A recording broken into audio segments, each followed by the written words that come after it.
Ito ay kwento ng isang lalaki na Shopee rider. Ang buong akala niya ay pogi siya sa pinaggagawa niya. Pero ang hindi niya alam na masakit sa katotohanan, siya ay mukhang hindi naliligo sa kakabiyahe.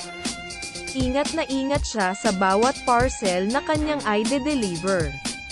Upang mabigyan ng ngiti ang bawat customer sa bawat pagtanggap nila ng kanilang order. Ngunit sa hindi inaasahang pangyayari, sa kakamadali niya ay may naiwan siyang parcel sa van.